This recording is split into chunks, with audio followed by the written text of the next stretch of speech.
tous et bienvenue dans Être Soi, votre podcast hebdomadaire pour le moment. Alors oui, je commence l'émission pas comme d'habitude, je sais pas pourquoi j'avais envie de la commencer comme ça. J'espère que vous allez bien, moi ça va déjà un peu mieux quand même, je suis très stressée aujourd'hui, j'avoue que je fais ce podcast un peu dans le rush parce que j'ai énormément de choses à faire pour mes clients, pour moi-même, sur plein de plans, que ce soit personnel ou professionnel, sur des projets. Et c'est un peu le rush de Noël, mais pas version cadeau, version boulot. Du coup, aujourd'hui, j'avais envie de vous parler du fait d'avoir peur de passer à l'action. Parce que par exemple, on va dire que depuis 2 semaines, surtout ces 2 dernières semaines, j'ai un peu passé une crise d'anxiété, d'angoisse prolongée qui m'a complètement paralysée. J'arrive peu à peu à sortir de ce cercle, mais c'est pas la première fois que je traverse ça et je pense que ce sera pas la dernière et je voulais vous en parler aujourd'hui. Qu'est-ce que c'est pour moi avoir peur de passer à l'action ? C'est un vrai cercle vicieux. En fait, c'est très culpabilisant parce que pour moi, ne pas passer à l'action, c'est vraiment le pire et je m'en veux très rapidement de pas faire les choses et je regrette en fait. Et avoir des regrets pour moi c'est très dur à vivre et en fait la peur c'est normal, c'est un sentiment tout à fait normal. On ressent ça tous à différents stades de notre vie, mais c'est vraiment un cercle vicieux pour moi, c'est-à-dire que il y a ce déclencheur qui, cette accumulation en fait de choses qui fait que j'arrive pas à avancer. Chez moi, ça se manifeste comme ça en fait. J'ai une accumulation de choses où j'ai l'impression que je ne vais pas m'en sortir, que je suis débordée, que j'arriverai pas à faire tout ce que j'ai envie de faire. Et du coup, à un moment, je vais être paralysée en fait, paralysée par la peur de pas réussir, la peur de pas faire tout ce que j'avais envie de faire, de pas satisfaire les gens. Et du coup, de cette peur, en fait, découle une inaction, c'est-à-dire que je préfère réfléchir, je suis vraiment dans l'émotionnel. L'émotionnel croît énormément et du coup je suis totalement paralysée et je me renferme sur moi-même, je deviens négative. Du coup si je deviens négative, j'ai peur, du coup je n'agis pas et je me renferme encore un peu plus. Voilà, c'est un vrai cercle vicieux et quand l'émotionnel il prend le pas sur moi, le fait de passer à l'action décroît. En gros, plus l'émotion augmente, moins je vais agir.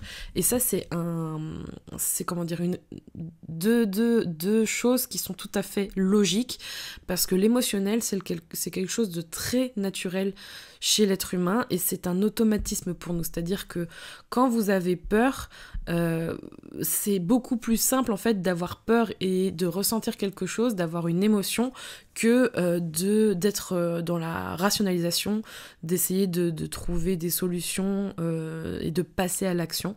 En fait, notre cerveau, il est plus habitué à ressentir les choses et à nous mettre un déclencheur en nous disant « Attention, il se sent dans une certaine situation ». Dans ce cas-là, avec la peur, il se sent en danger et il va réagir différemment pour justement nous protéger. Sauf que il faut... Alors je vais utiliser un mot qui me fait rire parce que j'utilise jamais mais j'entends partout. En fait, il faut hacker notre cerveau. En gros, il faut le tromper presque et ça demande beaucoup d'efforts. Surtout quand on est sujet à de l'anxiété, à de la peur sur certaines choses spécifiques que l'on renforce avec le temps, parce qu'il y a aussi des schémas qu'on va renforcer de nous-mêmes pour se protéger et pour rester dans notre zone de confort et le changement et l'action, ça fait peur et c'est normal.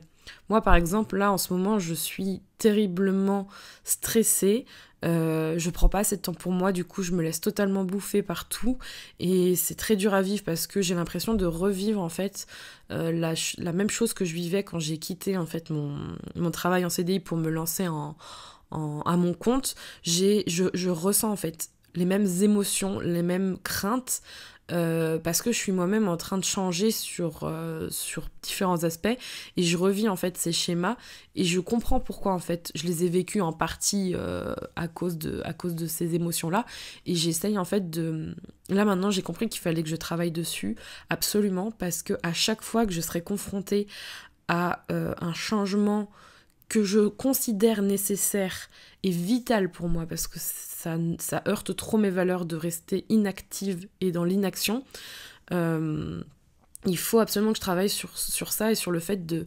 dépasser ma peur pour aller vers ce que je sais qu'il faut faire et ne pas rester figé par cette peur, de l'accepter mais ne pas rester figé par cette peur et de passer à l'action pour changer pour le meilleur. Donc ce que je peux vous donner en petits tips, en petites astuces ou en choses que je suis en train d'appliquer ou du moins que j'ai appliquées et ce sont des petits trucs qui me permettent d'aller mieux au quotidien, c'est déjà d'accepter votre peur et de vous dire que avoir peur c'est normal. Avoir peur c'est comme, enfin, c'est une émotion comme une autre dans le sens où il faut pas vous gronder ou il faut pas vous sentir mal d'avoir peur ou culpabiliser d'être faible en fait. Ce sont des fragilités qu'on a tous et on a tous peur de quelque chose où il y a un certain degré et le principal c'est de pas comment dire, passer à côté ou du moins l'enfouir quelque part et se dire bon allez je passe à autre chose, je sais qu'elle est là mais ça va aller, d'ignorer ça et d'être totalement voilà, aveugle face à vos émotions. En fait il faut vraiment l'affronter, c'est ça le plus dur, mais il faut le voir, il faut l'accepter parce que si vous passez à côté ce sera encore plus dur et moi c'est ce que je fais malheureusement ou c'est ce que j'ai fait et j'espère que ça va évoluer parce que en faisant ce travail-là, je me rends compte que c'est dur, mais c'est bénéfique pour moi dans l'idée d'aller vers mes objectifs, d'affronter cette peur, mais dans le sens plutôt pas de la combattre, mais de l'accepter comme une partie de vous-même et comme une émotion que vous ressentez à un moment de votre vie. C'est normal, tout le monde passe par ce stade-là à un moment donné, c'est normal. Aussi, deuxième chose que je fais et que je trouve vraiment efficace, c'est de prendre une décision pour vous et d'aller vers cet objectif. C'est-à-dire que ça viendra peut-être naturellement à un moment donné, mais si vous avez dans votre tête une décision, que vous savez que c'est ça que vous voulez, que vous en êtes persuadé, vous le sentez dans vos tripes, que vous le sentez dans votre cœur, que c'est ça que vous avez envie de faire, et que si vous ne faites pas ça, vous resterez dans ce que vous êtes aujourd'hui, donc pas bien, etc. Ça va beaucoup vous aider parce que à chaque fois que vous allez ressentir des émotions négatives, dont de la peur, à un moment donné, votre décision et votre objectif reviendra en tête. Peut-être qu'il ne sera pas aussi fort que vos émotions négatives, mais au moins il sera là. Et le fait de le saisir, de le voir, de le visualiser et d'aller vers cet objectif et vers après cette prise de décision, ça va vous aider vraiment. C'est comme un petit post-it mémo que vous avez dans votre cerveau et qui vous dit voilà, c'est ça que tu veux. C'est ça que tu veux vraiment. Alors fais en sorte que ça arrive. Et clairement, à un moment donné, va y avoir la balance en fait de la peur qui va baisser et de l'objectif et de vos actions qui vont augmenter. Et là, vous allez plus être dans l'action justement. Vous allez vous dire, bah là, je suis en train de le faire. Là, je vais vers ça. Et vous allez vous sentir porté et ça vous aidera beaucoup. Y aller par étapes aussi, c'est ultra important. Alors ça, c'est un conseil pour celles et ceux qui, comme moi, sont dans l'envie d'être acceptés, aimés et de vouloir tout faire en même temps en croyant que c'est à vous de tout faire. Non, clairement, c'est très compliqué. Hein. Je vous dis très, très clairement et en étant très transparente, c'est quelque chose, je trouve, le plus dur à faire. Quand on a l'habitude, en fait, de tout faire soi-même, de tout faire soi-même, de pas déléguer, de penser que c'est à vous de le faire, que vous en êtes responsable, que si vous le faites pas, ça n'ira pas. C'est très difficile d'y aller par étapes, sans jugement et surtout en se félicitant sur le chemin que vous avez parcouru et sur ce que vous avez fait avant. Parce que vous avez toujours l'impression que c'est jamais suffisant et du coup, vous prenez sur vous Et c'est là où justement vous faites abstraction de toutes ces émotions que vous ressentez. Et c'est vraiment pas bon parce que vous allez avoir comme une cocotte minute, ça va s'accumuler. Puis à un moment ça va exploser. Et moi c'est ce qui m'est arrivé il y a 1 semaine et demie. J'ai explosé et je me suis effondrée. J'étais vraiment mal, je me mettais à pleurer. Je me sentais tout le temps négative, chose que je ressentais plus autant qu'avant. Et c'était vraiment très dur à vivre. Et je revenais en arrière et je voyais que le négatif, que les choses que j'aimais pas. Donc y aller par étapes, c'est... Vous avez un objectif, vous avez pris cette décision. Maintenant, il est temps de planifier les choses de façon rationnelle et surtout selon votre capacité. Par exemple, moi j'ai un projet pour 2018, je sais que je vais le mettre en plusieurs étapes, je suis en plein dedans, il faut que je passe à l'action, il faut absolument que je le fasse, et si je ne fais pas ça par étapes, je sais que je vais être noyée, déjà que j'ai beaucoup de travail, alors si je ne fais pas des étapes, laisse tomber, ça va être la galère. Sans jugement, c'est aussi important, c'est, je pense, compliqué pour tous, parce qu'on a tous tendance à se comparer, à se dire qu'on est moins bon, qu'on va pas y arriver, mais... être dans l'action, ça permet aussi de faire au lieu de trop réfléchir et de trop ressentir, dans le sens, vous n'avez pas forcément le temps de penser que vous êtes nul, vous êtes en train de le faire, faut le faire, faites-le. En gros, c'est ça, faites-le. Et se féliciter du chemin parcouru. En fait, on a tendance à tout le temps être dans le faire tout de suite et le faire pour plus tard.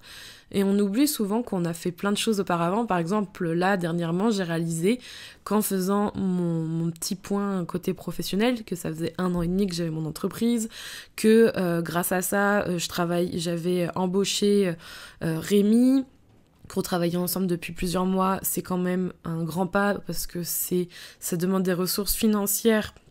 Et sur plein d'autres aspects, ça demande beaucoup, que j'ai toujours les mêmes clients 1 an et demi après, que j'avance dans mes projets, que je fais de nouvelles actions, que je sors de ma zone de confort. Bref, il y a plein de choses qui me rendent heureuse quand je vous le dis, là même à travers ce podcast. Ça me fait vachement du bien de me dire « Waouh, du coup, j'ai quand même pas rien fait, je suis pas nulle. » Et du coup, ça met de l'eau dans votre moulin, de faire quelque chose, de passer à l'action pour votre objectif. En bonus, il y a un truc que j'avais vraiment envie de vous dire et de mettre le point là-dessus, parce que ça me fait penser à une vidéo que j'ai vue là alors c'est qui a fait cette vidéo ? Je crois que c'est Will Smith. Si je la retrouve, je vous la mettrai quelque part. Mais en fait, ce bonus-là, ce petit truc que je vais vous partager, c'est quelque chose que je me suis rappelé parce que c'est la seconde fois que je ressens autant le fait d'être submergée et d'être pas bien. Comme je vous disais, la première fois, c'était quand j'ai quitté mon CDI pour lancer mon entreprise. Et là, j'ai ressenti la même chose et je me suis rappelé à quel point ça faisait du bien en fait de passer à l'action. Le fait de l'avoir déjà fait et de savoir que le résultat, il dépasse ma peur et ça me rend tellement heureuse, c'est gratifiant et agréable. Le fait de l'avoir déjà vécu, à votre échelle, ça peut être autre chose. Moi, je vous donne cet exemple-là, mais ça peut être autre chose, peut-être dans un autre domaine, mais en tout cas, ce sentiment de dépasser la peur, parce que vous avez vraiment un objectif derrière qui fait que vous savez que c'est ça qu'il faut que vous fassiez, c'est ça qui va vous rendre heureux, c'est ça qui va vous faire du bien, et de l'avoir ressenti, ça vous porte encore plus, et honnêtement, moi, c'est ce qui me booste principalement, parce que je sais que c'est la bonne décision, et que si je ne le fais pas, je resterai dans ces émotions négatives qui ont été tellement intenses, qui m'ont fait du mal physiquement et psychologiquement, que je refuse en fait, je refuse de rester dans cet état-là. Donc rappelez-vous que vous l'avez déjà fait, que ça vous a fait tellement de bien que vous vous êtes dit mais pourquoi je suis pas allée plus vite, pourquoi je l'ai pas fait plus tôt, et que vous avez vite oublié les sentiments négatifs derrière parce que vous étiez tellement transporté par ce que vous veniez d'accomplir et de réaliser que le sentiment de peur s'est envolé totalement. Et ça, franchement, c'est quelque chose que j'aimerais que vous vous rappeliez pour justement travailler là-dessus. Et moi, j'essaye de me rappeler tous les jours. tout en faisant des pauses pour vous, d'y aller par étapes. Là, c'est ce que je vais faire juste après. Je vais prendre une bonne pause, je vais me faire un bon thé et je vais me dire que le monde ne va pas s'écrouler parce que je n'ai pas réalisé tous mes points que j'avais mis ce matin, qui étaient vraiment mais beaucoup trop surestimés. Ça, c'est quelque chose qu'il faudra peut-être discuter dans un autre podcast, mais voilà, je vais essayer de respirer un petit peu, faire 4-5 respirations tranquilles pour m'apaiser et dépasser cette peur pour passer à l'action. J'espère que cet épisode vous aura plu. N'hésitez pas à le partager, à mettre vos avis sur Apple Podcast ou sur toute autre plateforme, sur le blog kinoko-blog.com si vous le souhaitez. Suivez-moi sur les réseaux sociaux si ça vous intéresse et je vous retrouve pour un nouvel épisode très bientôt. En attendant, prenez soin de vous.